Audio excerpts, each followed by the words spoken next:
Halo, selamat pagi saudara-saudari di dalam nama Yesus Kristus. Bertemu kembali di pagi hari ini bersama dengan renungan pagi. Kita akan mendengarkan firman Tuhan. Mari kita bersatu di dalam doa. Bapa yang baik, Bapa yang kami sembah di dalam Yesus Kristus, Engkau Allah yang maha mulia, Engkau Allah yang kami sembah. Bapa, pada hari ini kami akan mendengarkan firman-Mu. Berkata-katalah kepada kami melalui hamba-Mu. Berkati kami Tuhan, bukakan hati, pikiran, dan telinga kami, sehingga kami mampu mendengar firman Tuhan. Terlebih mampu kami melakukan dalam kehidupan kami. Terima kasih Bapa, dalam nama Yesus Kristus kami berdoa. Amin. Saudara-saudari, di dalam nama Yesus Kristus, firman Tuhan bagi kita pagi hari ini Matius 5 ayat 9. Begini firman Tuhan, berbahagialah orang yang membawa damai, karena mereka akan disebut anak-anak Allah. Saudaraku, siapapun kita dari latar belakang status sosial manapun kita, semuanya punya kerinduan untuk hidup dengan penuh damai sejahtera. Tidak ada seorang pun yang ingin hidupnya stres dan tertekan. Firman Tuhan melihatnya dari sisi yang bukan sekedar tentang damai, tetapi sang pembawa damai itu yaitu Yesus Kristus. Nats kita mengatakan, berbahagialah orang yang membawa damai, karena mereka akan disebut anak-anak Allah. Saudaraku, dalam hal ini kedamaian tidak terjadi dengan sendirinya. Perlu ada orang yang membawa damai. Sejak manusia jatuh ke dalam dosa, dunia ini telah rusak dan manusia menjadi seteru Allah. Akibatnya, manusia boleh saja membangun agama, melakukan kebaikan, tetapi kondisi yang rusak ini tidak bisa diperbaiki. Alkitab berkata, tidak ada seorang pun yang beramal lebih baik, lebih banyak, tetapi berdamai dengan Allah. Untuk itu, sulit kita melakukan perbuatan baik untuk berdamai dengan Allah. Dengan demikian Yesus mati di kayu salib sebagai wakil manusia yang harus dihukum.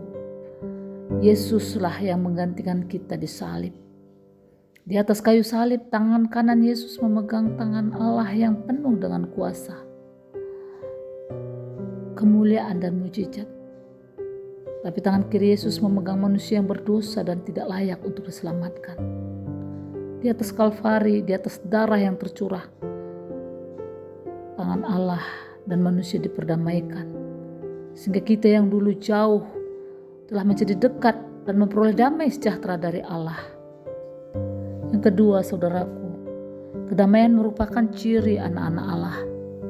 Kehadiran kita bukan hanya membawa damai, tapi juga hidup dalam damai.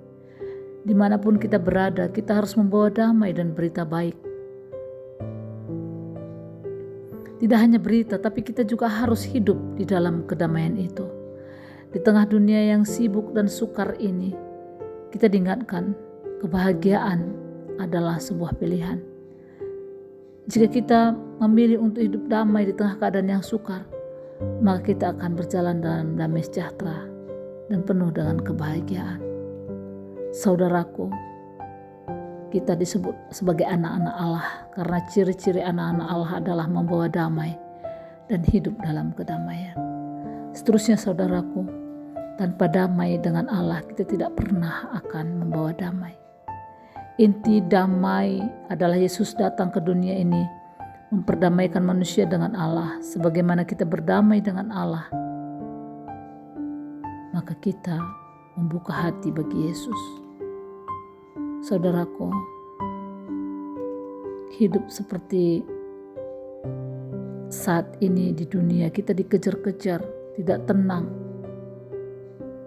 Tapi firman Tuhan mengatakan, bersama dengan Tuhan Yesus kita mampu hidup dalam kedamaian dan membawa damai itu bagi banyak orang.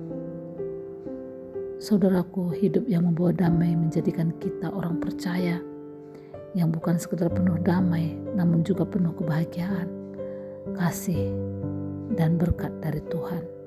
Amin. Mari kita berdoa. Terima kasih Bapa. Berbahagia kami ketika kami membawa damai dan kami menjadi anak-anak Allah. Tolong kami Tuhan, supaya kami selalu mengingat bahwa kami adalah citra atau gambaran Allah di dunia ini. Mampukan kami selalu membawa damai bagi siapa saja Tuhan. Terima kasih Bapa untuk hari ini. Engkau berkati kami dalam setiap aktivitas kami. Biar nama-Mu terpuji dan termulia. Terima kasih Bapa. Di dalam nama Yesus kami berdoa. Haleluya. Amin.